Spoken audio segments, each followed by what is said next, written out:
Bagian ke-7.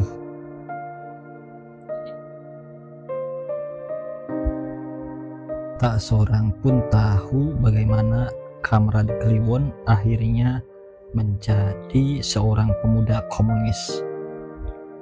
Padahal meskipun ia bukan pemuda yang cukup kaya, ia menjalani hidupnya dengan cara yang sangat menyenangkan.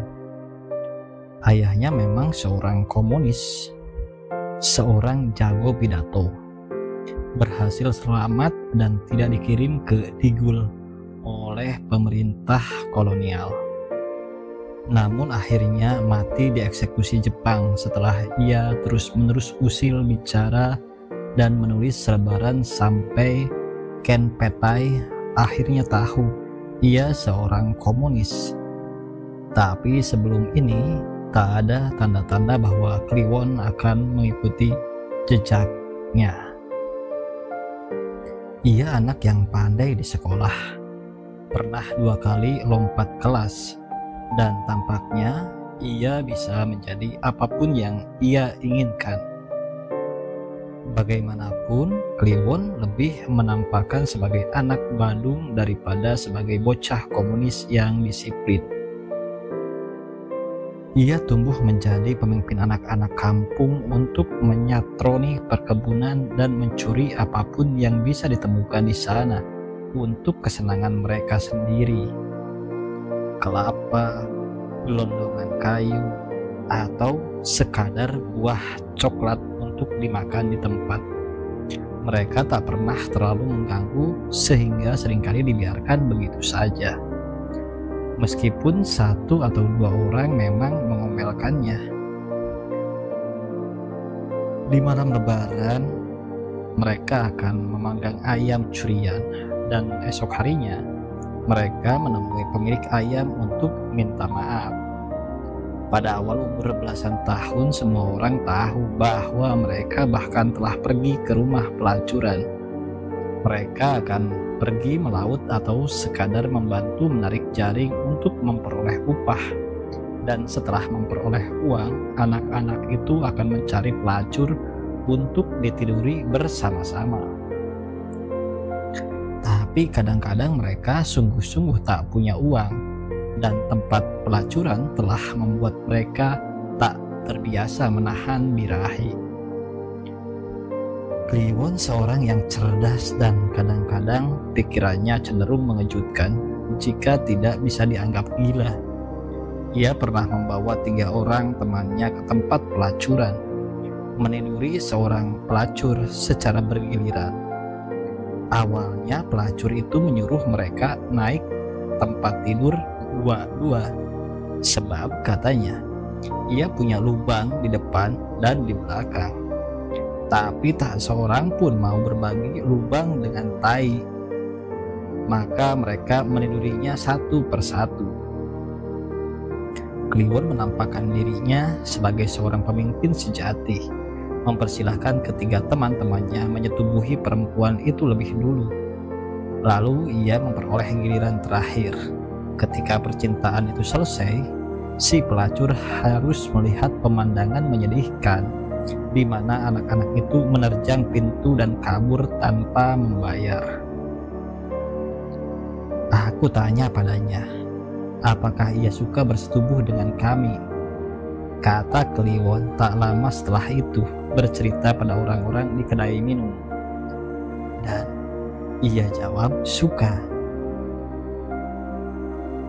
Orang-orang sering bergerombol di sekitarnya untuk mendengarkan ia bercerita. Dan ia melanjutkan, karena ia suka dan kami juga suka, jadi kenapa kami harus membayarnya?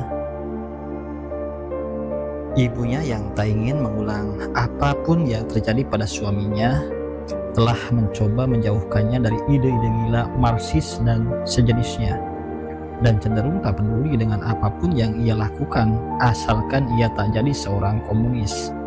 Ia bahkan mengirimnya untuk pergi ke bioskop, ke konser musik, membiarkannya mabuk di kedai minum, membiarkannya membeli piringan hitam, dan senang belaka ia bisa bergaul dengan banyak gadis. Ia tahu bahwa di antara gadis-gadis itu ditiduri anaknya atau minta ditiduri, tapi ia tak peduli. Baginya itu lebih baik daripada suatu ketika ia harus melihatnya berdiri di depan sederet regu tembak yang akan mengeksekusinya. Kalaupun ia jadi komunis, ia harus jadi komunis yang berbahagia, kata si ibu. Perkawinannya selama beberapa tahun dengan seorang komunis serta pergaulannya dengan kamarad-kamarad lain telah memberinya kesimpulan bahwa orang komunis selalu murung dan tak bahagia, melewati zaman yang susah selama pendudukan Jepang dan perang revolusi. Ia membiarkannya hidup dalam hura-hura yang nyaris tanpa ampun. Di umurnya yang ke-17, hidupnya sungguh-sungguh cemerlang untuk ukuran kota itu. Ia mengenakan pentalon dengan ujung pipa melebar serta kemeja warna gelap dengan pantofel mengkilap oleh semir. Gadis-gadis keluar dari rumah mereka untuk mengikutinya kemanapun ia pergi, mengekor seperti ujung gaun pengantin, dan para pemuda akan mengekor pula gadis-gadis itu di belakangnya. Gadis-gadis dibuat jatuh cinta kepadanya, dan mereka menghujaninya dengan hadiah-hadiah yang mulai menumpuk di rumahnya menyerupai barang rongsokan. Tanpa memperdulikan apapun, mereka menggelar pesta nyaris setiap malam, di rumah siapapun atau di tempat manapun. Teman-teman lelaki juga menyayanginya belaka, sebab ia tak pernah mengambil gadis-gadis itu hanya untuk dirinya sendiri. Begitulah cara mereka menjalani hidup. Di tahun-tahun itu mungkin gerombolan Kliwon dan teman-temannya lah yang hidup paling bahagia di kota tersebut. Waktu itu ia sudah mendengar kemasyhuran pelacur bernama Dewi Ayu. Dan jika ada satu hal yang membuatnya tidak berbahagia, maka itu adalah fakta bahwa sampai umurnya yang ke-17 ia belum pernah menyetubuhi pelacur yang terus dibicarakan orang tersebut. Ia pernah mencobanya beberapa kali, tapi selalu terlambat sebab Dewi Ayu hanya mau tidur dengan seorang lelaki dalam satu malam, dan para lelaki selalu berderet dalam antrian. Atau kalaupun ia berhasil untuk tidak datang terlambat, seseorang akan menyingkirkannya dengan bayaran yang lebih mahal. Mama Kalong selalu memberikan kesempatan pada lelaki yang bisa membayar lebih banyak. Selama itu ia selalu terobsesi untuk bisa masuk ke kamarnya, berbaring di atas tempat tidurnya, dan begitu jahatnya khayalan tersebut. Beberapa kali ia meniduri seorang gadis sambil membayangkan sebagai Dewi Ayu yang pernah ia lihat beberapa kali di tempat umum. Paling tidak, Dewi Ayu membuatnya insyaf bahwa tak semua perempuan tergila-gila padanya. Memang benar bahwa perempuan-perempuan kawin dan janda-janda meskipun tak berbuat segila pada gadis sampai mengikutinya kemanapun ia pergi, tapi ia tahu mereka sering mencuri pandang belaka kepadanya dan jauh di dalam hati mereka ada keinginan untuk membawanya masuk ke kamar.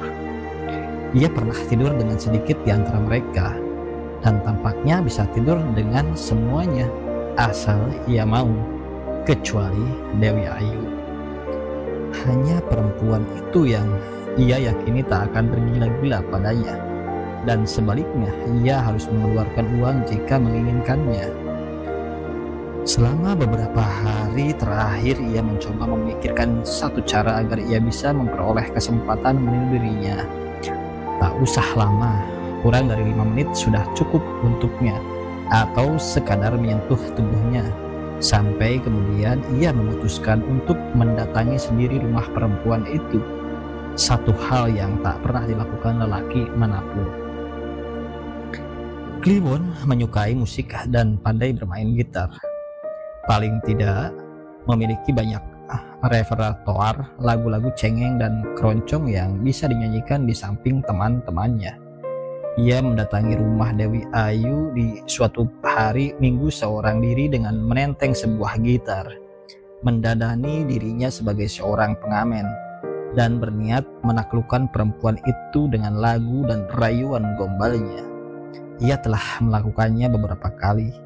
merayu beberapa gadis yang digila-gilainya dengan menyanyikan lagu di bawah jendela kamar mereka. Maka kini berdiri di depan pintu rumah Dewi Ayu, ia mulai memetik senar gitar dan bernyanyi dengan suara falsetonya.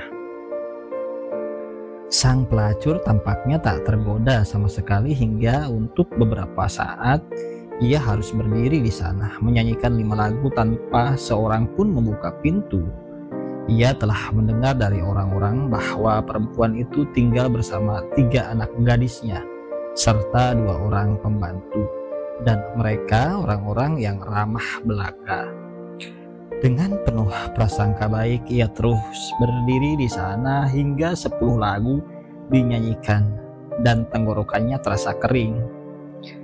Ketika 1 jam berlalu, ia mulai mengeluarkan sapu tangan dan melap keringat yang berbintik-bintik di sekitar leher dan dahinya, sementara kedua kakinya tak lagi mampu menopang tubuhnya.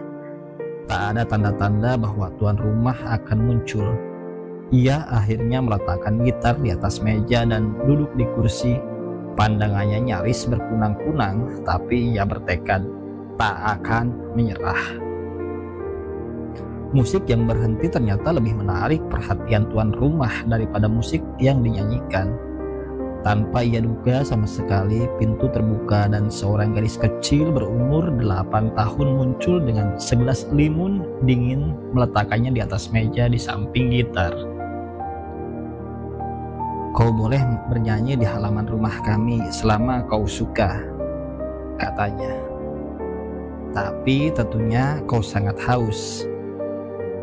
Kliwon berdiri kaku, bukan oleh kata-kata si gadis kecil atau limun dingin yang disuguhkannya, tapi demi melihat seorang bidadari mungil berdiri di depannya. Ia belum pernah melihat gadis secantik itu seumur hidupnya. Bahkan meskipun ia pernah melihat Dewi Ayu yang dikatakan orang sebagai perempuan tercantik di kota itu, ia tak tahu dengan bahan macam apakah Tuhan menciptakan makhluk seperti itu. Sebab dari seluruh tubuhnya ia serasa melihat cahaya berpijaran.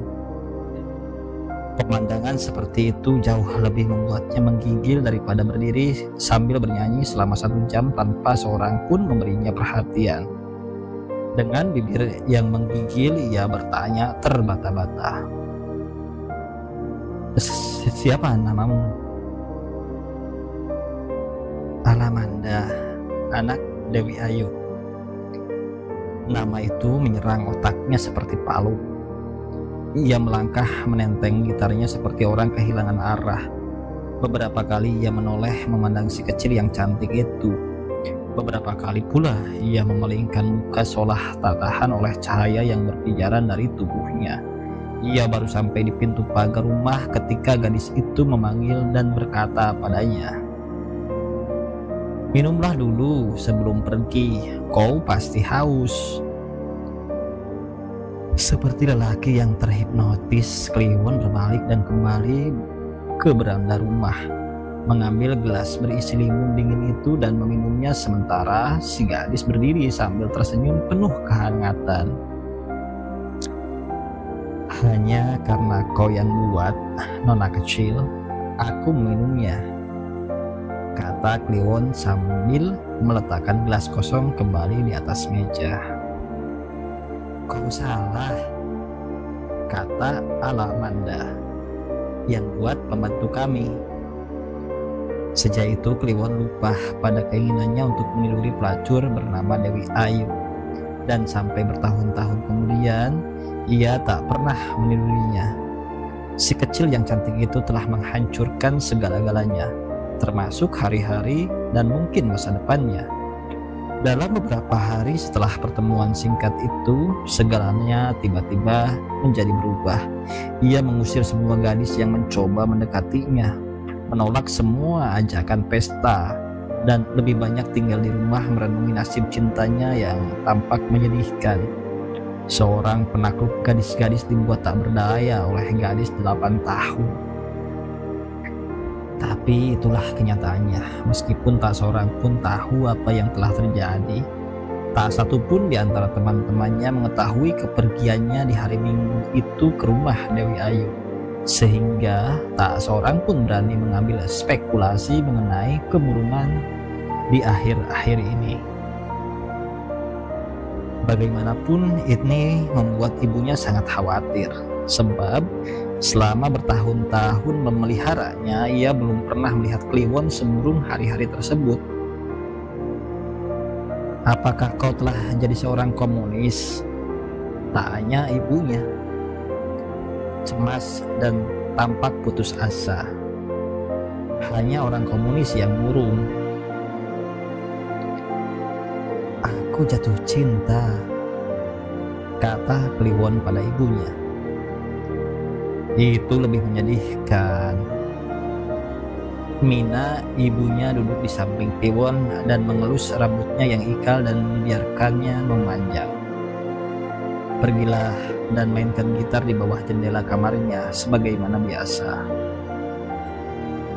"Aku pergi merayu ibunya," kata Kliwon nyaris menangis. "Ibunya tak aku peroleh dan tiba-tiba aku jatuh cinta pada anaknya, dan tampaknya juga tak akan kuperoleh." "Kenapa tidak? Adakah gadis yang tak menginginkanmu?" "Mungkin gadis ini," kata Kliwon pendek dan merebahkan dirinya di pangkuan Mina seperti anak kucing yang manja. "Namanya Alamanda. Seandainya aku harus jadi komunis dan memberontak dan menghadapi sederet regu tembak sebagaimana pernah terjadi pada ayah dan Kamran Salim untuk memperoleh gadis ini, aku akan melakukannya." "Ceritakanlah pada aku seperti apa gadis itu," tanya Mina, merinding oleh janji anaknya. Tak seorang pun di kota ini dan mungkin di seluruh alam semesta lebih cantik dari dirinya. Ia lebih cantik daripada Rengganis sang putri yang kawin dengan anjing. Paling tidak menurutku, ia lebih cantik dari Ratu Laut Kidul. Ia lebih cantik daripada Helena yang membuat perang Troya meletus. Ia lebih cantik dari Diah Pitaloka yang menyebabkan perang Majapahit dan Pajajaran. Ia lebih cantik daripada Juliet yang membuat Romeo nekat bunuh diri. Ia lebih cantik dari siapapun. Seluruh tubuhnya seperti mengeluarkan cahaya. Rambutnya lebih mengilau dari sepatu yang baru disemir. Wajahnya begitu lembut seolah ia dibuat dari lilin, dan senyumnya seperti mengisap segala yang ada di sekitarnya. "Kau akan cocok untuk gadis seperti itu," kata ibunya menghibur. Masalahnya, dadanya belum juga tumbuh, dan bahkan bulu kemaluannya belum pula muncul. Ia baru 8 tahun, Mama. Tertekan oleh penderitaannya, Kliwon menemukan pembebasan melalui surat-surat cinta yang tak pernah disampaikannya. Berhari-hari ia mencoba menulis surat cinta yang sekiranya cocok untuk seorang gadis 8 tahun. Tapi usahanya selalu tampak sia-sia. Surat-surat itu selalu berakhir di tempat sampah dalam keadaan tercabik-cabik. Tapi ia selalu bersemangat untuk mengulangnya kembali dan memperoleh kegagalan yang sama. Ia telah mencoba membuat surat cinta yang sekanak-kanakan, namun ia membuangnya karena tak terlihat satu upaya serius mengungkapkan rasa cintanya. Ia juga mencoba menumpahkan seluruh isi hatinya, tapi kemudian bertanya-tanya apakah gadis sekecil itu mengerti apa yang ditulisnya. Namun akhirnya ia berhasil menulis sebuah surat, bukan karena ia sungguh-sungguh berhasil sebenarnya, tapi karena ia putus asa. Waktu itu Kliwon telah menyelesaikan sekolahnya 2 tahun lebih cepat dari teman-teman sebayanya. Sementara semua orang berangkat sekolah atau pergi ke tempat kerja, ia menemukan hiburan atas perburuan cintanya. Setiap pagi ia menyelinap dari rumah dan berjalan kaki menuju rumah Dewi Ayu, tapi tak pernah menginjakkan kakinya di halaman. Ia menunggu sampai Alamanda dengan seragam serta tas sekolah muncul bersama adiknya, Adinda, Ia akan berjalan menghampiri mereka dan menawarkan diri untuk berjalan bersama keduanya, mengantarkan sampai sekolah. "Silahkan," kata Amanda. "Aku tak akan tanggung jawab jika kau capek." Ia melakukannya setiap pagi. Di saat jam istirahat sekolah, ia berdiri di bawah pohon sawo di depan kelas, hanya untuk melihatnya bermain-main dengan teman-temannya. Ketika waktu pulang tiba, ia telah menunggunya di gerbang dan menemaninya kembali pulang ke rumah. Jika anak itu ada di dalam kelas atau telah kembali ke rumah, Kliwon menampakkan kemurungannya lagi.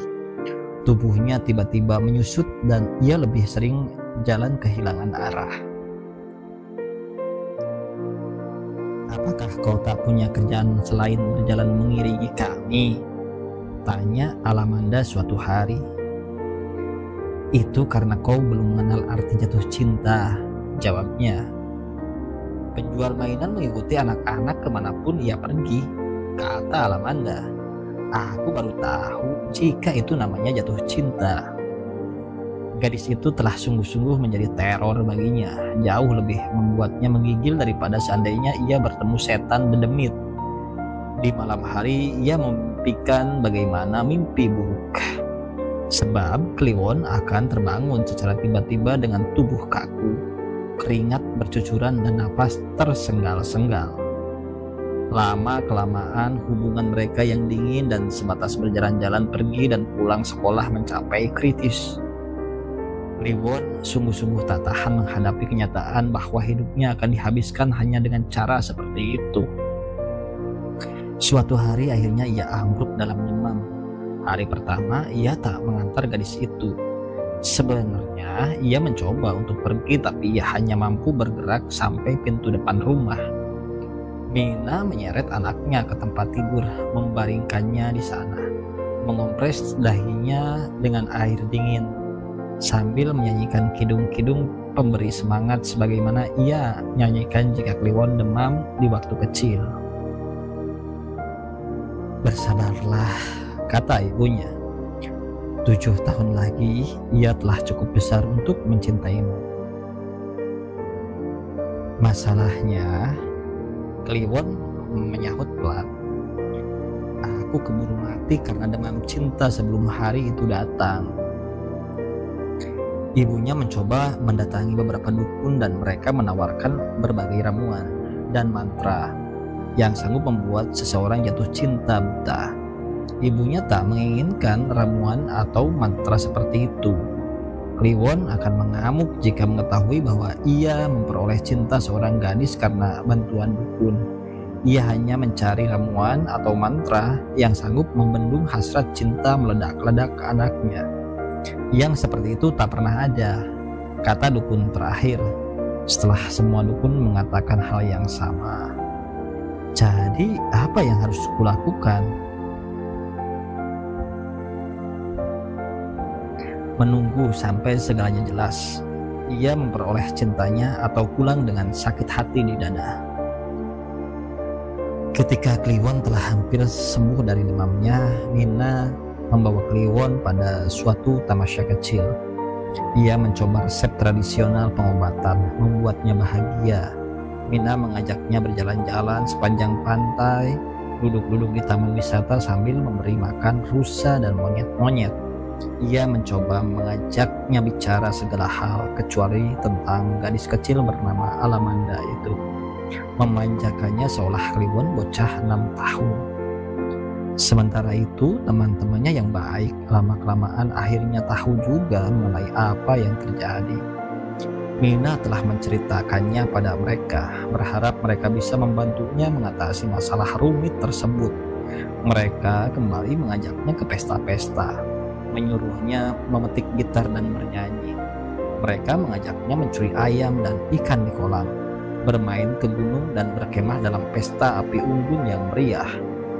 Beberapa gadis bahkan mencoba merayunya kembali, hati maupun birahinya. Beberapa di antaranya bahkan menyeret Kliwon ke dalam tenda, menelanjanginya, membangunkan kemaluannya. Ia mau bercinta dengan mereka, tapi itu tak mengembalikan Kliwon yang dulu. Ia kehilangan selera humornya yang luap-luap, kehilangan peroman muka yang periang, dan bahkan kehilangan nafsu yang menggelora di atas tempat tidur. Semua usaha tampaknya tak akan berhasil, bahkan Kliwon sendiri tahu hal itu. Ia telah dikutuk untuk menderita dengan cara demikian, dan hanya cinta si gadis kecil mungkin bisa menyembuhkannya dari segala hal. Ia berharap bisa menculiknya, membawanya kabur ke suatu tempat, mungkin di tengah hutan. Mereka akan hidup berdua di gua atau di lembah mengembalakan kambing liar. Ia akan merawatnya sendiri, memeliharanya, membuatnya tumbuh menjadi seorang gadis sampai tiba waktunya ia bisa memperoleh cinta. Ia pergi meninggalkan teman-temannya dan kembali menunggu gadis kecil tersebut di depan rumahnya di pagi hari. Si gadis kecil terkejut melihat kemunculannya setelah lama menghilang dan berkata padanya, "Apa kabar? Aku dengar kau sakit." "Ya, sakit karena cinta." "Apakah cinta sejenis malaria?" "Lebih mengerikan." Si gadis tampak bergidik, lalu sambil menuntun adiknya, ia melangkah berjalan menuju sekolah. Kliwon menyusul dan berjalan di sampingnya, tampak menderita sebelum akhirnya berkata, "Dengar gadis kecil," katanya, "maukah kau mencintaiku?" Alamanda berhenti dan menoleh kepadanya, lalu menggeleng. "Kenapa?"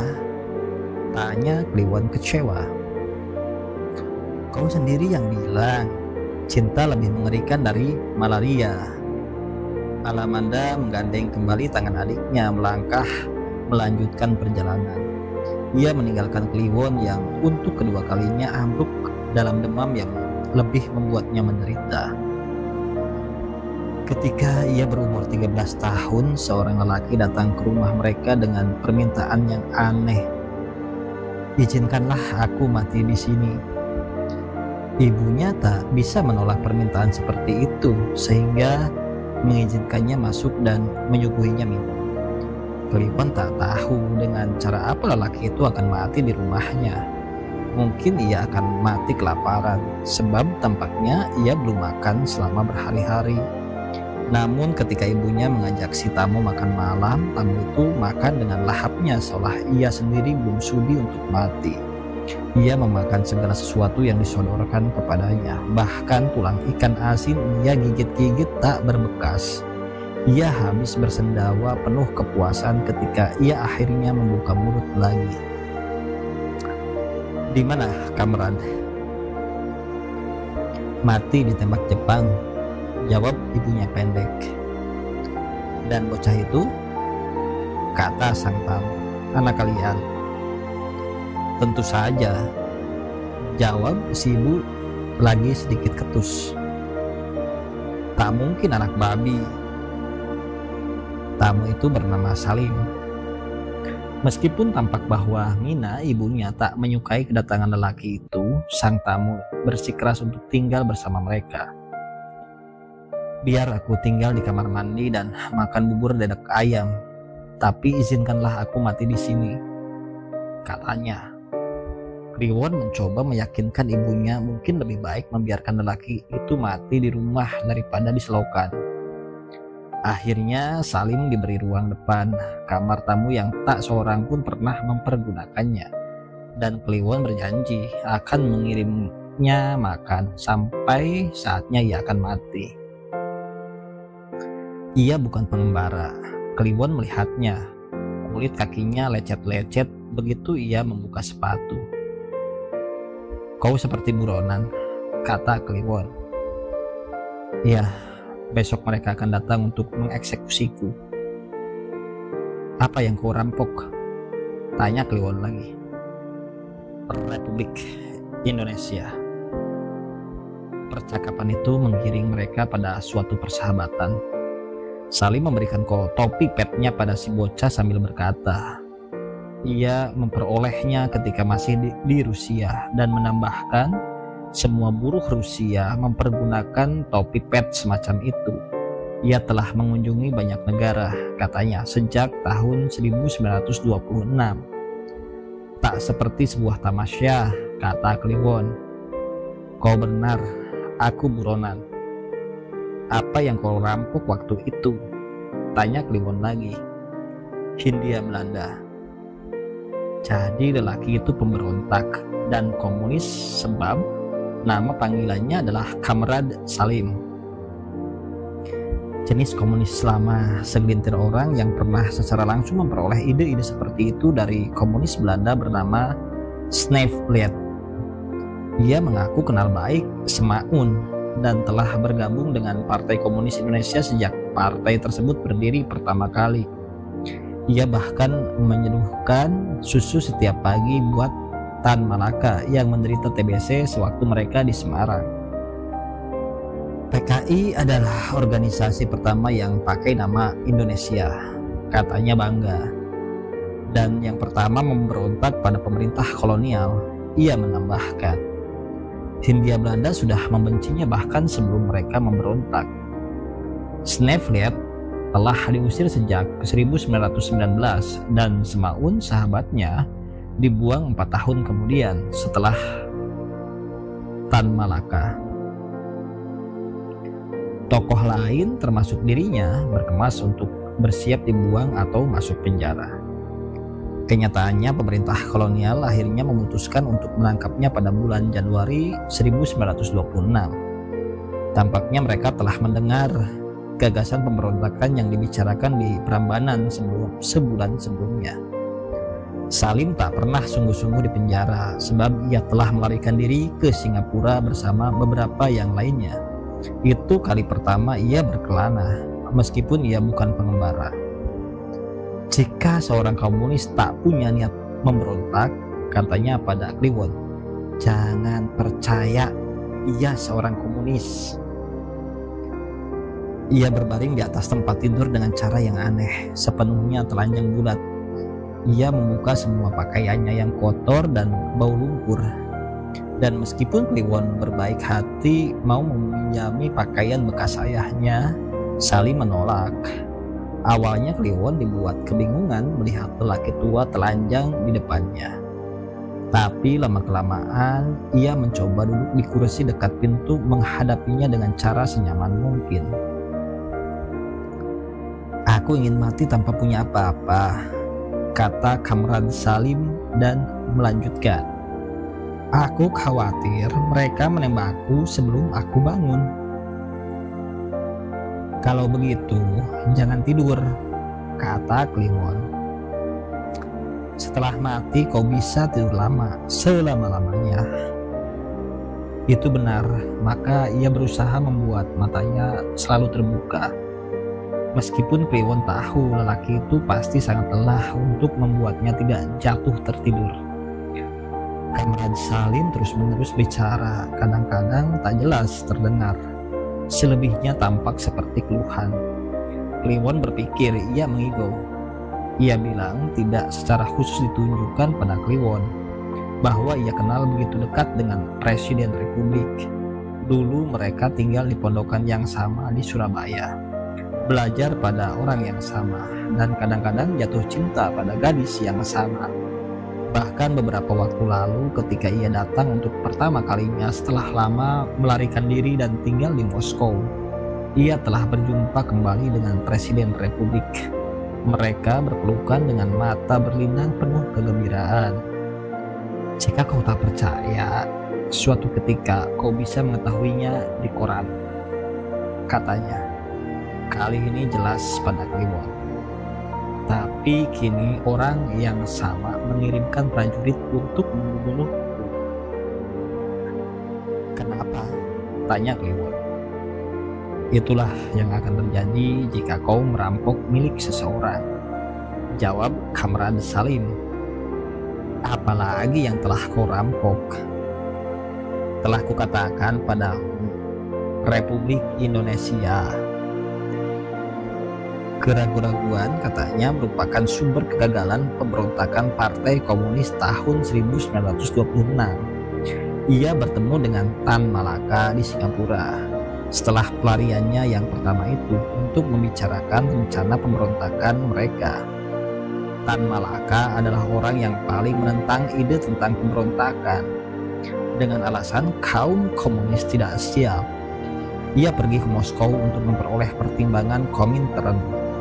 Namun Komintern bahkan menolaknya lebih sengit. Aku bahkan ditahan Stalin selama 3 bulan, kata Kamran Salim, untuk direindokrinasi. Tapi ide tentang pemberontakan itu sungguh-sungguh telah mengganggu kepalanya. Setelah ia bisa pergi dari Moskow, ia kembali ke Singapura dan bertekad akan melakukannya tanpa dukungan siapapun, bahkan meskipun harus bergerilya. Namun pemberontakan ternyata telah meletus di dalam negeri dan gagal. Pemerintah kolonial membuarkan partai dan semua aktivitasnya dilarang.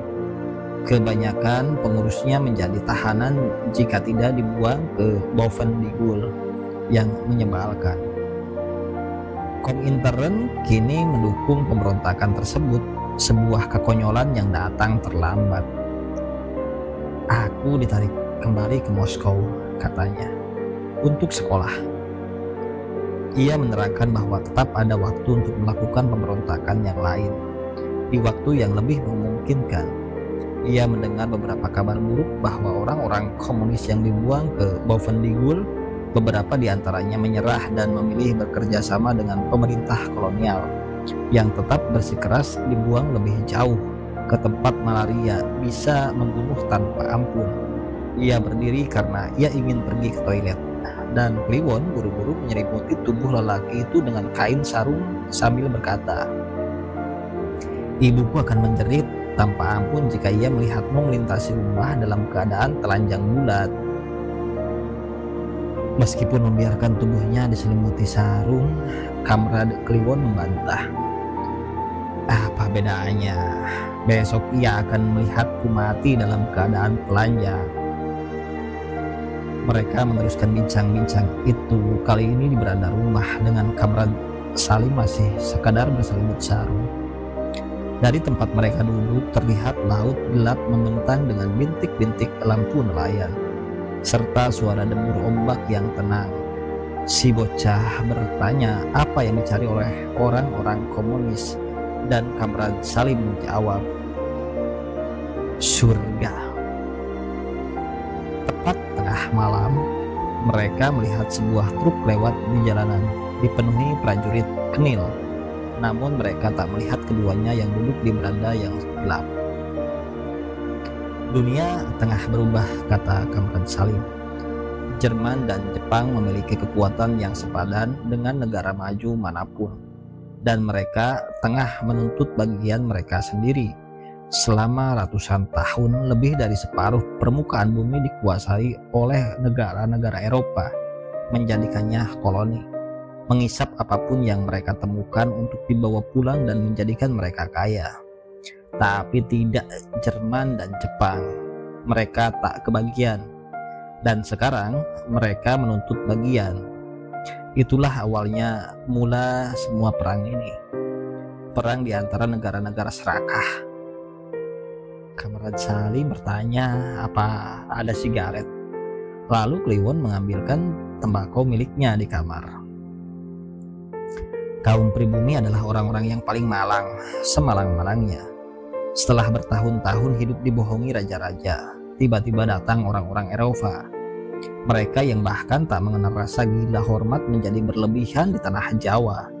Petani-petani setelah harus bekerja paksa dan memberikan sebagian hasil panennya pada pemerintah kolonial, mereka bahkan harus pula berjongkok di jalan hanya karena seorang noni Belanda lewat. Komunis lahir oleh satu mimpi indah bahwa tak akan ada lagi yang seperti itu di muka bumi. Tak ada lagi orang malas yang makan enak sementara yang lain kerja keras dan kelaparan. Kliwon bertanya, apakah revolusi merupakan jalan menuju mimpi indah itu? Itu benar, kata Kamran Salim. Orang-orang tertindas hanya memiliki satu alat untuk melawan, amuk, dan jika aku harus memberi tahumu, revolusi tak lebih amuk bersama-sama, diorganisir oleh seluruh partai. Itu adalah satu-satunya alasan mengapa orang komunis akhirnya harus memberontak. Sebab kaum borjuis tak mungkin diajak berdamai. Mereka tak mungkin menyerahkan kekuasaannya begitu saja, juga tak mungkin menyerahkan kekayaannya secara sukarela, dan tak mungkin rela kehilangan hidup yang nyaman. Mereka tak suka berbagi, sebab jika itu terjadi, tak akan ada lagi orang menyeduhkan kopi untuk mereka, tak ada lagi yang mencucikan baju mereka, tak ada lagi orang yang memutarkan mesin untuk mereka, tak akan ada lagi yang memetikkan buah coklat untuk mereka. Di dunia komunis, semua orang harus bisa malas dan semua orang harus bisa sama kerja. Borjuasi tak akan mau, maka satu-satunya cara adalah memberontak. Ia pulang dari luar negeri beberapa hari sebelum perayaan kemerdekaan 3 tahun Republik berdiri, tapi Belanda masih ada di mana-mana. Lebih menyedihkan, Republik ini harus kalah di semua perang dan semua meja perundingan, hingga hanya menguasai sedikit wilayah pedalaman. Ia bertemu dengan Presiden Republik, sahabat lamanya, yang segera berkata kepadanya, "Bantulah kami memperkuat negara melancarkan revolusi." "Itu memang kewajibanmu.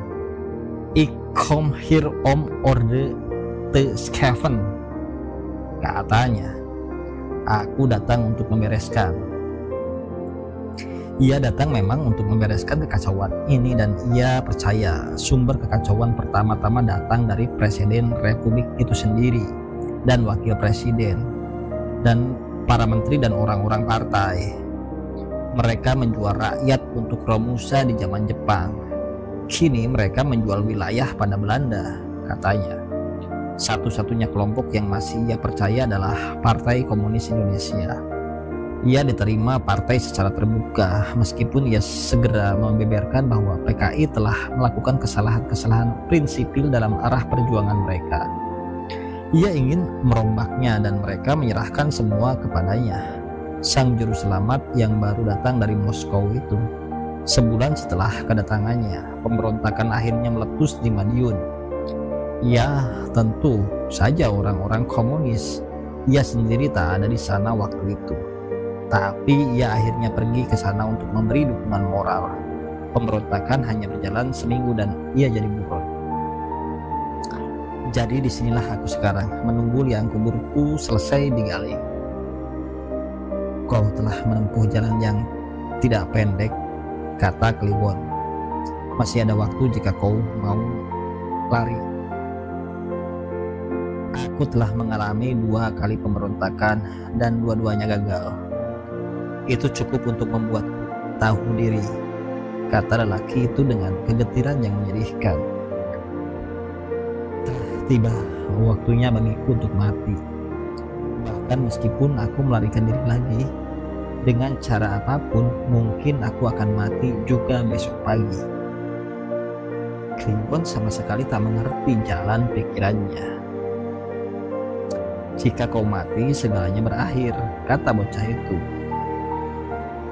Kamran Salim memejamkan mata dibuai angin malam yang menerpa wajahnya. Telah datang giliranmu, Kamran. Kamran Salim mengakui bahwa ia bukan Marxis yang baik, bahwa ia belum memahami semua teori kelasnya, tapi ia cukup yakin bahwa ketidakadilan harus dilawan dengan cara apapun. Tak ada Marxis di negeri ini, katanya. Yang ada adalah rakyat jelata yang kelaparan, bekerja lebih banyak daripada penghasilan yang diperolehnya, yang harus membungkuk setiap muncul orang-orang gede, yang hanya tahu bahwa satu-satunya cara terbebas dari semua itu hanyalah melawan. Pikirkanlah, katanya. Ada ribuan buruh di pabrik-pabrik gula sepanjang daerah-daerah penghasil tebu. Mereka bekerja sepanjang tahun, sementara para pemilik tinggal dengan penuh kenyamanan di rumah-rumah peristirahatan mereka di kaki bukit. Para buruh hanya memperoleh upah yang cukup untuk hidup sampai hari pembayaran upah berikutnya tiba. Sementara para pemilik perkebunan menangguk untung sebesar-besarnya. Hal yang sama terjadi di perkebunan teh, juga di tempat yang lain. Itulah satu-satunya alasan kenapa kita harus melawan, dan satu-satunya ucapan Marx yang membekas di hatinya adalah kaum buruh sedunia, bersatulah. Ketika suara ayam jago mulai terdengar di kejauhan, percakapan mereka mereda, seolah bau kematian sungguh-sungguh mulai terasa. Kamran Salim diam di kursinya bagaikan mati sebelum waktunya. Ia tidak tidur sebagaimanapun. Sebaliknya ia terjaga sepenuhnya, menanti dengan penuh kesabaran paginya yang terakhir akan datang. Seperti orang-orang saleh yang percaya akan masuk surga, seorang komunis sejati tak akan takut mati. Katanya kecil, nyaris tak terdengar. "Apakah kau percaya Tuhan?" kata Kliwon berhati-hati. "Itu tidak relevan," jawabnya. "Bukan urusan manusia memikirkan Tuhan itu ada atau tidak, terutama jika kau tahu di depanmu manusia satu menginjak manusia yang lainnya. Kau akan masuk neraka. Aku lebih suka masuk neraka karena menghabiskan seluruh hidupku untuk menghilangkan penindasan manusia oleh manusia." Kemudian ia melanjutkan, "Jika aku boleh berpendapat, dunia inilah neraka dan menjadi tugas kita menciptakan surga." Pagi akhirnya datang dan sebagaimana dikatakan Kamran Salim, tiba-tiba satu pasukan tentara Republik muncul dipimpin seorang kapten untuk mengeksekusinya. Mereka datang secara diam-diam mengenakan pakaian sipil sebab Halimunda merupakan daerah pendudukan Kenil. Mereka mengepungnya sementara ia masih duduk dengan tenang di beranda ditemani Kliwon. "Ia ingin mati telanjang, polos seperti bayi yang dilahirkan," kata Kliwon. "Itu tak mungkin," kata sang kapten.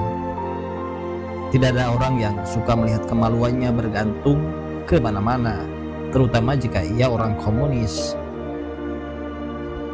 Itu permintaannya yang terakhir. Tidak mungkin."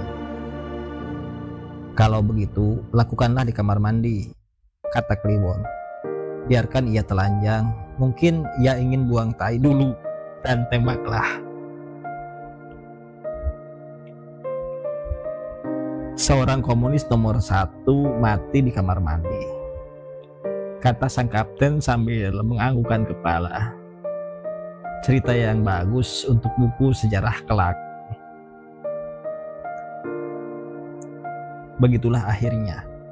Kamran Salim menanggalkan sarungnya, melumuri dirinya dengan tanah sambil sesekali menghirup udara dalam-dalam, seolah mengucapkan selamat tinggal. Kliwon dan sang kapten serta beberapa prajurit mengikutinya ke kamar mandi, sementara Kliwon berharap ibunya tak bangun oleh keributan pagi hari tersebut.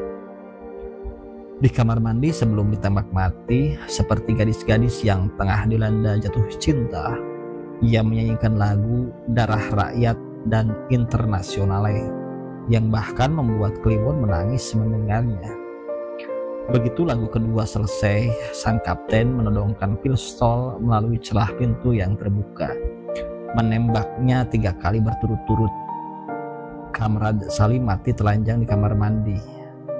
Ketika ia lahir, ia tak punya apa-apa, dan ketika ia mati, ia juga tak memiliki apapun. Mina terbangun demi mendengar suara ratusan pistol itu dan berlari untuk melihat apa yang terjadi, dan menemukan beberapa prajurit tengah menyeret mayat lelaki itu sementara anaknya memandang semua adegan tersebut. "Kau telah melihat ayahmu mati dieksekusi Jepang," katanya. "Kini kau lihat orang ini mati di tangan tentara Republik. Pikirkanlah, jangan sekali-kali berharap jadi orang komunis." Banyak raja telah digantung, kata Kliwon. Itu tak menyurutkan orang untuk ingin jadi seorang raja. Apakah semalaman ia berhasil mempengaruhimu? Tanya Mina sedikit khawatir. Paling tidak ia telah membuatku masuk angin. Para prajurit itu membawa mayat tersebut ke perempatan jalan. Mereka tak cemas oleh patroli tentara Kenil, sebab sepagi itu tentunya belum bangun. Kliwon mengikutinya dan melihat mayat Kamran Salim digelatakan di tengah jalan. Ia masih mengenakan topi pet pemberiannya itu, yang kelak bertahun-tahun kemudian ia pergunakan juga di hari tentara hendak mengeksekusinya. Berdiri di antara orang-orang yang berdatangan melihat mayat berhias 3 lubang peluru, darahnya masih tercecer di mana-mana. Seorang prajurit membanjurnya dengan minyak tanah dan prajurit yang lain melemparnya api. Seketika mayat itu terbakar, baunya seperti rusa panggang. Siapa orang ini? Tanya seorang lelaki. Yang jelas bukan babi, kata Kliwon. Bocah itu menungguinya sampai api padam dan prajurit-prajurit itu menghilang. Ia mengumpulkan abunya, memasukkannya ke dalam kotak kecil dan membawanya pulang. Ibunya dibuat khawatir oleh perlakuan berlebihan yang diperlihatkan Kliwon dan berkomentar, abu mayat itu akan membawa malapetaka. Dan lepaskanlah topi pet itu. Ia melepaskan topi pet tersebut dan meletakkannya di atas meja, sementara ia sendiri naik ke tempat tidur. Puji Tuhan, kata ibunya, kau anak yang manis. Jangan salah sangka, Mama, kata Kliwon. Aku melepaskan topi itu karena semalaman aku melek dan sekarang ingin tidur. Ia duduk di trotoar depan sebuah toko tutup, mencabik-cabik poster iklan rokok yang dirobeknya secara serampangan dari dinding toko. Sambil merenungkan kemalaman cintanya, ia memandang mobil-mobil yang lewat, bertanya pada diri sendiri apakah ada orang yang lebih malang daripada dirinya. Ibu dan sahabat-sahabatnya telah menyuruhnya untuk menghibur diri sendiri, dan ia menampik dengan mengatakan bahwa tak satu hal pun bisa menghiburnya kecuali ia memperoleh cinta gadis kecil itu. Pergilah mencari orang-orang yang lebih malang darimu, kata Mina akhirnya. Mungkin dengan cara begitu kau akan sedikit berbahagia. Hal pertama yang ia ingat adalah ayahnya dan Kamran Salim. Keduanya mati dieksekusi. Itu kecerobohan Mina yang tak berpikir perintahnya akan membuat Kliwon teringat pada kedua orang itu. Sepanjang minggu ia duduk di trotoar untuk melihat orang-orang malang yang diceritakan Kamran Salim dan juga ayahnya ketika ia masih kecil. Ia ingin melihat orang-orang lewat dengan mobil dari Jerman atau Amerika, sementara di sampingnya duduk seorang pengemis dengan tubuh dipenuhi borok dan bisul. Ia ingin melihat seorang gadis pergi ke pasar diiringi pembantu yang memegang keranjang serta payung yang menaunginya. Ia ingin membuktikan semua kontradiksi sosial tersebut, lebih untuk menghibur dirinya sendiri dengan mengatakan betapa menyedihkan seorang lelaki dibuat hancur oleh cinta, sementara orang lain sekarat mati karena terlalu keras bekerja atau kelaparan. Ia telah meninggalkan rumah selama lebih dari 1 bulan, menjadi kere dan hidup bersama gelandangan serta para pengemis. Tubuhnya yang dulu bagus kini hanya seperti tumpukan tulang dan rambutnya mulai kemerahan, tampak sekaku ujung sapu. Ia sama sekali tak sedang menyamar, ia hanya mencoba menghilangkan penderitaannya dengan penderitaan yang lain.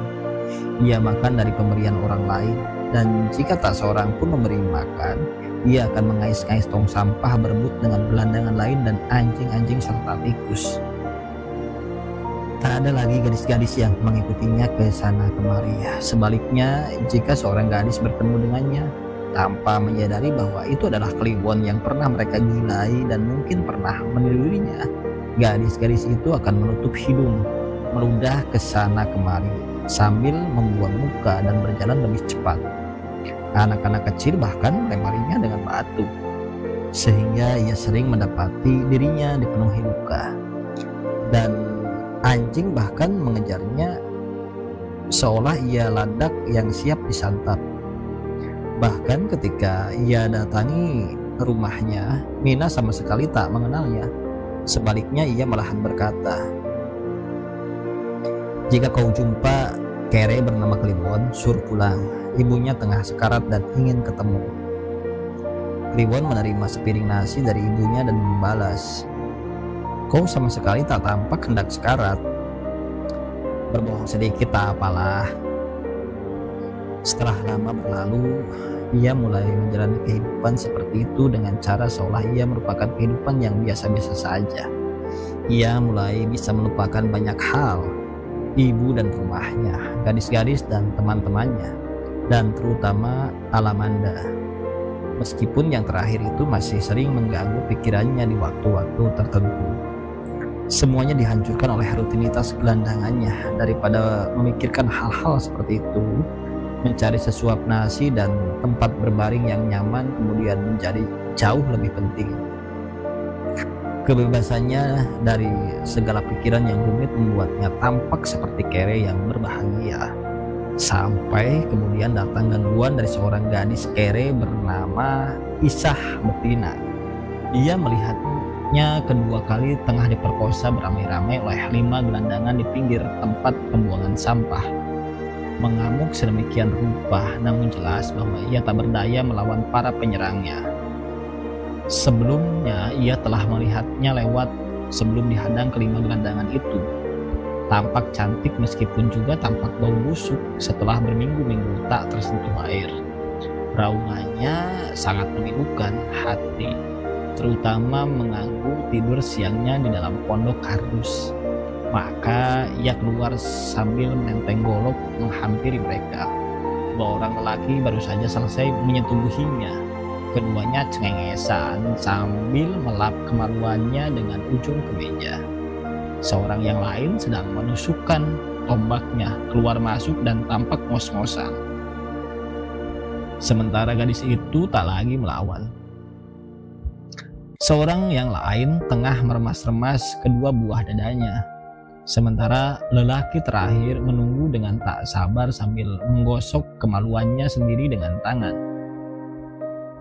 "Berikan gadis itu padaku," kata Kliwon jelas dan tegas. Salah satu dari lelaki yang telah selesai menyetubuhi si gadis, tampaknya pemimpin gerombolan gelandangan itu, berdiri menghadangnya sambil mengangkat ujung lengan ke meja. "Apa yang kukatakan adalah berikan gadis itu padaku," kata Kliwon lagi. "Kau harus lewati dulu mayatku sebelum kau bisa ikut ngentot," kata lelaki penghadang. "Baiklah." Dan sebelum siapapun di antara mereka menyadari golok yang disembunyikan di balik punggungnya, ia telah mengibaskan senjata itu ke leher si lelaki penghadang. Darahnya muncrat bersama terkulainya kepala lelaki itu. Lehernya nyaris putus, dan dalam beberapa detik ia telah ambruk di tanah. Tentu saja mati. Kliwon menginjak mayat tersebut menghampiri 4 lelaki tersisa. "Berikan gadis itu padaku, telah kulewati mayatnya." Lelaki yang tengah menyetubuhi si gadis segera mencabut kemaluannya, meninggalkan bunyi splos yang menjijikan, dan berlari dengan wajah sepucat roti busuk, diikuti ketiga temannya. Gadis itu mereka tinggalkan begitu saja, tergeletak di atas sebuah meja tanpa kaki, telanjang dan tak sadarkan diri. Setelah menyelimuti si gadis dengan pakaiannya sendiri, Kliwon membawa gadis itu di pundaknya ke gubuknya. Ia membaringkannya di atas tempat tidur berupa sofa bekas, memperhatikannya sejenak sebelum ia sendiri berbaring di atas tumpukan koran dan tidur terlelap. Ketika ia terbangun, hari sudah malam. Ia menemukan gadis itu tengah duduk di sofa mendekap lutut menggigil karena lapar. Ia masih telanjang ketika ditidurkan. hanya sedikit tertutup pakaian yang disampirkan begitu saja ke pundaknya. Kliwon memberinya bubur jagung dari panci, dingin dan nyaris basi sisa pagi hari. Tapi gadis itu memakannya dengan sangat lahap. Selama itu Kliwon duduk di sampingnya, memperhatikannya dengan ketelitian seorang anak kecil. Gadis itu makan tanpa menghiraukan keberadaannya, bahkan tak tampak trauma sedikit pun. Atau ia mungkin telah lupa bahwa beberapa waktu sebelumnya segerombolan gelandangan telah memperkosanya. Kini Kliwon bisa melihat rambutnya yang kemerahan serupa rambut jagung, matanya yang tajam, hidungnya yang ramping, bibirnya yang tipis. "Siapa namamu?" tanya Kliwon. Ia tidak menjawab sama sekali, hanya meletakkan panci sisa bubur jagung di kolong sofa bekas dan duduk kembali memandang Kliwon dengan sikap malu-malu seorang gadis perawan. Tangannya menggapai tangan Kliwon, menyentuhnya dengan kelembutan tangan seorang kekasih. Kliwon menggigil sejenak, dan sebelum menyadari apapun, gadis itu telah melompat ke arahnya membuat lelaki itu tercengkang di atas sofa dengan si gadis di atas tubuhnya, memeluk erat serta menciuminya dalam serangan yang nyaris ganas. Semula Kliwon hendak mendorongnya kuat-kuat, namun seketika ia menjadi ragu dan hanya terdiam dengan tangan serupa orang-orang menyerah di depan regu tembak. Terutama ketika gadis itu memprotoli kemejanya, dan ia merasakan sentuhan ganas buah dada yang bulat padat menyentuh di dadanya sendiri. Segalanya berakhir dalam kehangatan yang memesona.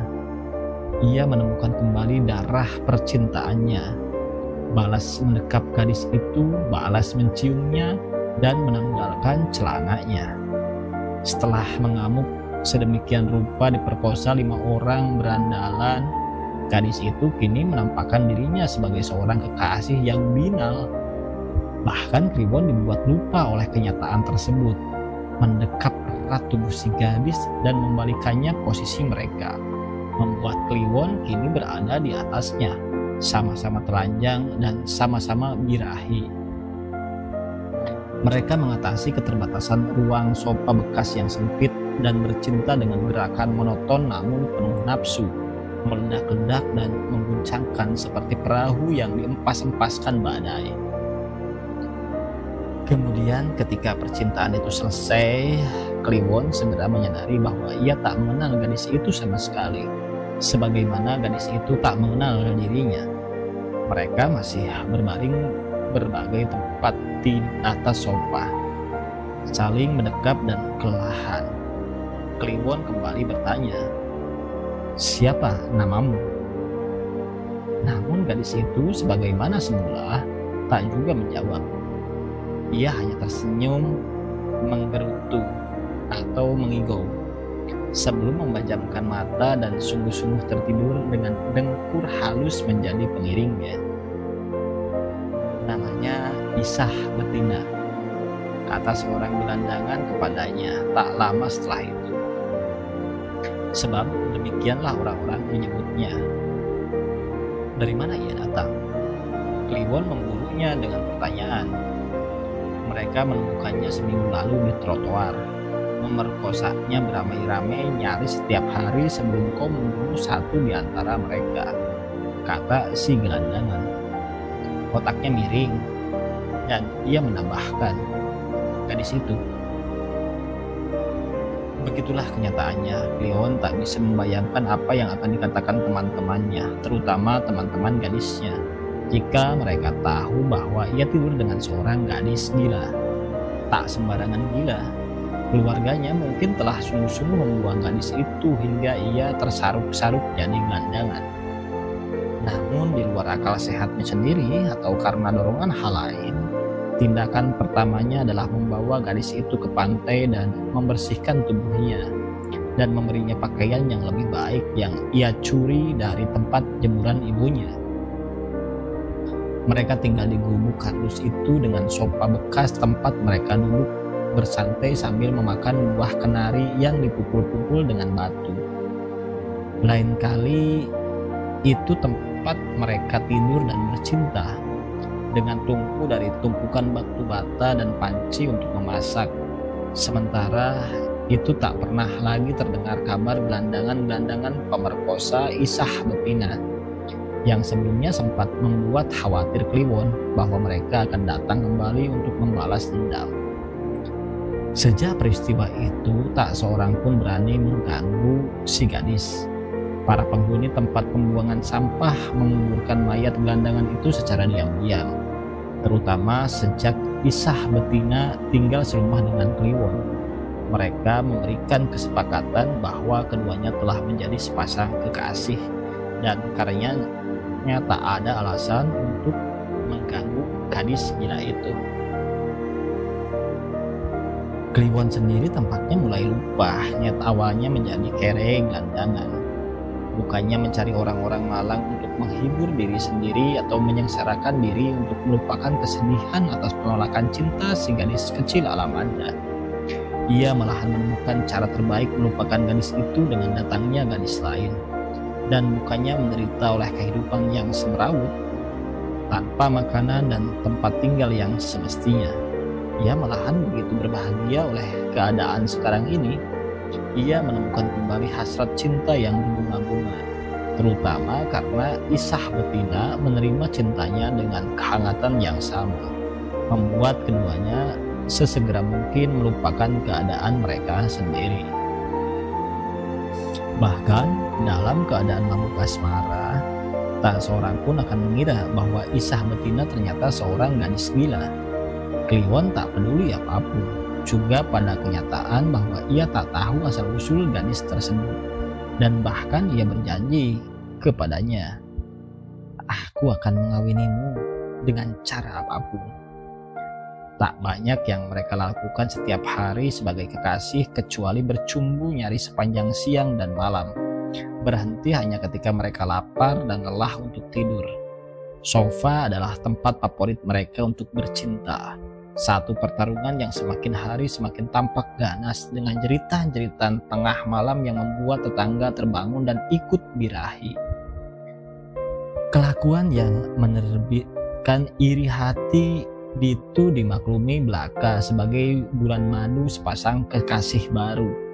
Meskipun kenyataannya itu nyaris berlangsung berminggu-minggu tanpa henti. Ketika suatu malam di tengah percintaan yang sebagaimana biasa, seekor ular keluar dari tumpukan sampah dan masuk ke gubuk mereka dan menggigit ujung jari kaki Isah betina yang mengganggu jalannya. Gadis itu bahkan tak menjerit oleh rasa sakit dan meneruskan percintaannya dengan lelaki itu. Mereka masih menikmati persetubuhan tersebut sampai puncak-puncak tertinggi yang pernah mereka raih. Namun tak selamanya keberuntungan menjadi milik mereka. Di akhir ejakulasinya, Kliwon terlempar ke samping dan mendengar gadis itu mengerang dan menggeliat. Ia pikir gadis itu masih menginginkannya, namun ketika dilihatnya kaki si gadis membiru, ia segera menyadari sesuatu telah terjadi. Segalanya telah terlambat. Ular yang menggigitnya jenis kobra yang paling berbisa, dan gadis itu mati masih di sofa yang sama, telanjang dan masih basah oleh keringat persetubuhan. Para tetangga yang tak tahan oleh gangguan jeritan setiap malam menafsirkan tragedi tersebut sebagai kutukan atas hubungan percintaan mereka yang sembrono. Kliwon membawa mayat gadis itu pada Kamino, si penggali kubur, dan meminta satu penguburan sebagaimana biasa dilakukan untuk orang-orang saleh. Hanya Kliwon ditemani si penggali kubur mengikuti prosesi tersebut, dan untuk itu Kliwon datang dengan pakaian terbaiknya dicuri dari rumah seseorang. "Ia hidup hanya untuk membuatku bahagia," katanya sambil meneteskan air mata. Ia meledak di hari ke-7 masa berkabung dengan membakar gubuk mereka tanpa sisa. Apinya nyaris merembet melahap gubuk-gubuk kardus tetangga sebelum para pemilik berhamburan keluar dan memadamkan api dengan air comberan secepat mungkin. Ia mengamuk melempari orang-orang dengan tai anjing dan melempari beberapa lampu jalan dengan batu. Kesedihannya tak tertanggulangi oleh apapun. Ia melempari kaca etalase toko roti di Jalan Merdeka dengan batu-batu sebesar kepalan tangan, membuat gadis-gadis penjaga toko menjerit-jerit histeris. Ia melukai seorang petugas pos setelah merampas sepedanya begitu saja, membuat tukang pos itu terguling dengan surat-surat berhamburan di jalan. Ia membunuh 3 ekor anjing yang muncul dari rumah orang-orang kaya, membacok roda mobil yang tengah diparkir di depan bioskop, dan membakar 1 pos polisi. Semua tindakannya memancing polisi menjadi agresif, dan dengan segera ia ditangkap tanpa perlawanan ketika ia tengah berusaha merobohkan batas kota. Ia ditahan tanpa seorang pun peduli apakah ia dibawa ke pengadilan atau tidak. Di dalam sel yang terisolasi sebab ia akan berkelahi dengan tahanan lain tanpa berpikir salah satu di antara mereka akan mati saling membacok. Kliwon menemukan ketenangannya kembali berasal dari kemurungan yang semakin menggelak. Satu-satunya gangguan yang berasal darinya hanyalah bahwa jika malam hari tiba ia akan mengigau, memanggil nama Isah betina dalam teriakan-teriakan yang memekakan telinga, mengalahkan lolongan anjing dan suara kucing kawin. Berita tentang seorang lelaki yang ditahan karena menderita oleh cinta segera tersebar dan sampai di telinga ibunya. Kliwon ditahan selama 7 bulan. Sampai Mina kemudian datang dan mengeluarkannya dengan jaminan. Ia membawa Kliwon pulang dengan cara menyeretnya, seperti ibu yang marah mendapati bocah kecilnya main di kubangan sapi. Tak adakah yang lebih memberimu bagimu daripada cinta gadis-gadis itu? Tanyanya dalam kejengkelan, sambil memandikan tanpa peduli bahwa anak lelakinya kini telah berumur 24 tahun. Rumah itu masih seperti sedia kala ketika ia meninggalkannya. Semua barang-barangnya masih tergeletak di tempatnya. Pada posisi terakhir ia meletakkannya. Ia membacai novel-novel picisan yang dahulu dihadiahkan gadis-gadis kepadanya, tentang kisah cinta yang berakhir menyenangkan. Dalam usaha sia-sia menghibur diri, ia juga membacai puluhan surat cinta yang ditulis gadis-gadis yang sama untuknya. Jelas tak terhibur sama sekali, kecuali menambah-nambah kemurungannya belaka. Segalanya tiba-tiba seperti kembali ke awal yang sama, pada kesedihan yang sama, pada rasa patah hati yang sama. Ia mencoba menemui kembali teman-temannya. Beberapa di antara mereka telah kawin dan punya anak, meminta sedikit kebahagiaan mereka. Ia juga mengunjungi kembali teman-teman gadisnya. Beberapa di antara mereka juga sudah kawin, bahkan ada yang janda.